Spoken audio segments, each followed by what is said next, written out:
this idea and this notion that you can be anything you want, you can accomplish anything you want, right? We hear that. You've heard that from the time you were little boys. You hear that now. You're already incredibly accomplished. You can win an NBA championship, MVP of the league. You could become president. You could become governor. You could be in entertainment.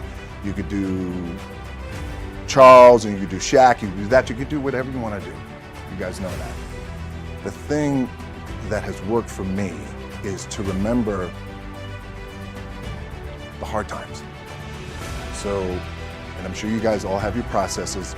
And again, I'm going to tell you what worked for me. So before a big movie comes out, before back in the days when I was wrestling with WWE, a WrestleMania match, anything big that would happen, I would always take a moment and I just remind myself, all right, I was evicted when I was 14. We were kicked off the island. We couldn't live in Hawaii. Had no place to live. A lot of shit happened. Then when I moved to Nashville, I was arrested multiple times by the time I was 16 years old. Like, I remember that. If I were playing on this team, which my skills are, what's that term? Oh, shits. So I would play. But before I lace up, before I get on court, before I play in these big games, before I go to the Staples Center, where history, those are historic walls there at the Staples Center. I would remember that, and it allows me then to be present in the moment and understand, holy shit, the stuff I have around me right now, this is the shit that I dreamed of when I was a kid. I am here. I played for University of Miami, played with great teams. Warren Sapp, Ray Lewis, they were my teammates. They were balling. Warren Sapp was playing tight end at that time. I was starting defensive tackle. Yeah. They moved him over to D-line. And he looked at me, he's like, yo, dude, I'm gonna take your spot. I said, you ain't taking my spot. He's gonna take your spot. We battled, and he took my spot. And you can imagine how that fucked with me, because there goes my opportunity. He went in, switched to defensive tackle, lit the world on fire. But what that did, it crushed me, it crushed my dreams. I had a piss poor senior year, zero production, no NFL, no combine invite, nothing. Finally went to the CFL, Calgary Stampeders, making $250 a week Canadian. I had to send that shit home to my wife at that time. Had no money. So I remember that. I got cut from Canada. I had $7 in my pocket. And I always tell that story. So now my production company is $7, advertising agency is $7, everything is $7. So I always remember that. What helps me is to keep the hard times in the front of my mind, because it allows me to go into these big moments that I've worked my ass off, and you guys have worked your ass off. It allows me to go into these big moments with a different perspective. What it also does for me, and again, this is what works for me. Like, I keep my back, excuse my language, my back is up against this motherfucker. Every day, it's against this fucking wall. Excuse my language. But it's up against this motherfucker because it's what I believe in. And when my back is against this motherfucker, then there's nowhere to go. But that way. That's it. So I feel like this could be something, an ideology and mindset that could help you, if you look at it that way. Because you made it already. We made it. We're successful boys, and we're lucky boys to be where we're at. Well, you guys made it. Everybody's rich in the room. Nobody's gonna get evicted anymore. Anything you got, there's no more money problems, right? You got a lot of hands out now. Hey, can I get a little bit? Can I get a little bit? Right, that happens. But when you make it, for me, I need this. I need this. So every day, my back is up against this motherfucker, and this is how I operate. Now, doesn't mean you don't smile, doesn't mean you don't laugh and joke, right? You're happy, I'm a happy guy. But when it comes to business, and when it comes to executing, it's up against this. And I gotta go that way. And I don't give a fuck who is in front of me. They're not gonna stop me. I feel like for me, it feels seamless because you prepared for so long. But it's just like you guys prepping for a game. That's the fun part. That's where it's like, fuck, it's fun, man. People are paying their hard-earned dollars to come see you. They're cheering, they're going bananas, they're booing the shit out of you or on the road. That's fun. That's what you live for. I mean, that's the juice right there. The prep is where the character's made. And I just don't mean the character I play, I mean the character in here. So for me, the prep is getting with the director, getting with the producers, getting with the writers, so in essence, it's like getting with all your coaches and your different position coaches and all the meetings that you have to have, right? So that's the work you put in. The key for me was, where does it start? What's the anchor? What's the anchor? So I could have all these ambitions and you guys have all these ambitions, which is great. It's important. I'll play this role, you'll play that role. I'll execute this thing and it'll come out this summer. You guys will execute this thing during the summer, right? When it's time to really put in a lot more work.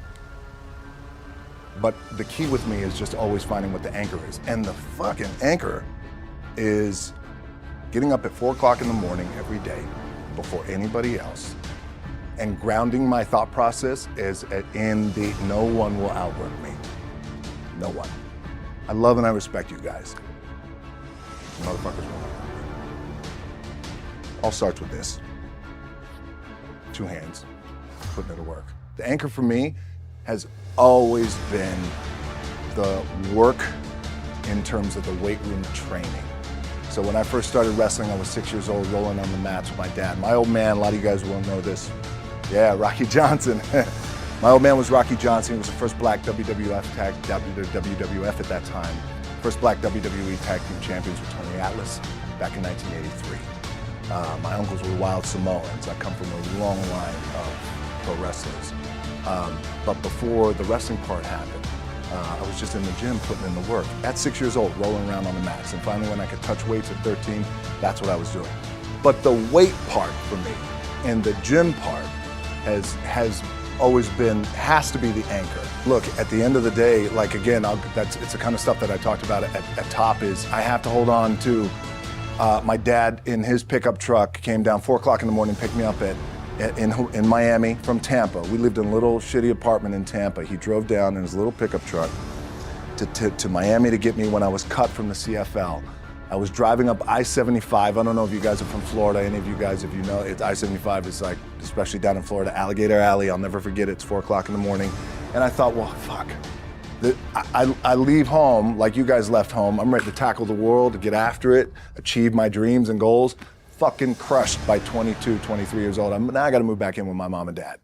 I played on great teams though. Wait a second, this is not supposed to be my future. I'm supposed to be in the NFL right now. I'm supposed to be making a lot of coin and buying my parents shit, buying me shit, taking care of my wife, but it never happened. So I pulled out my wallet, I thought, well, let me see how much money I have. I opened it up, I had a 5, a 1, and change. I'm not fucking around, well, at least I rounded up to $7. But I thought, God, ain't this a bitch? I got $7 in my pocket. Where the fuck do I go now? What do? I can't go back to CFL, because you know, the point comes where you hear that voice, big run's over.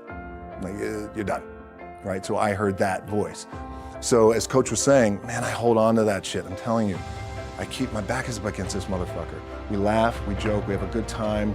Press is always fun to do. Sometimes you gotta make it fun. That's another thing. You gotta do your best to make press fun if you can. But my back is still up against this motherfucker. I do not forget it. What this also helps me do, and again, it works for me, is at some point, you gotta be fucking tired of not being number one. You have to be, and you gotta fucking play angry, and I play angry. Now, I'm cool and calm with my approach, and when I step out on my field, which is a set, or, you know, like, there's some, and you're always gonna have haters, and haters are like, well, God damn, man, how many movies are you gonna make, or how much shit are you gonna do? Like, you do a lot of shit. I say, yes, it's my ambition. Of course, why not? I could do it. Yeah, I love what I do. And not only that, but in what world do we not work every day? It doesn't mean, it's just like you guys in the off season. You gotta work every fucking day. It doesn't end. My back is up against this thing, you know, and I started to play angry, by the way, and I still play angry. My last match, Brock Lesnar, transitioned, and I realized if I had to be great at something, I wanted to be great in this world of Hollywood and movie making and producing and entertainment, I had to commit And like you guys have to commit. Obviously, you commit to something, commit to the goal. So I quietly retired. 2 years later, I thought, what the fuck did I do with my career? Because my movies were not doing well. I was written off. It was around 2006, 2007. I was like, God damn. I pulled a Jim Brown. I left when I was on top, like #1 in the wrestling business, and I left. It was a ballsy, gutsy, some call it stupid move, but I had to commit and I had to follow what was in my gut. And at that time, I'll share this with you guys, and Will Smith is my boy, and I sat down at that time with the agency I was with, and they said, what do you want to accomplish? I said, I want to accomplish the world. I want the world, and I want Will Smith's career, and I said, and I mean this respectfully because I know he's here at this agency with us, I want to do it bigger and better. And they looked at me like I had 3 fucking heads. Okay. But I still stayed focused, and I still had these to put in the hard work with my 2 hands. And that's it, and that's what it comes down to with you guys. One of the keys is, remember where you came from, keep that shit in the front of your mind, and when shit goes bad, it goes sideways, a lot of shit does. You're getting booed out of the fucking building, or you're coming through this injury, or people are writing you off. Oh, you guys ain't fucking, any of that shit. You gotta keep it in here. And it really it should drive you.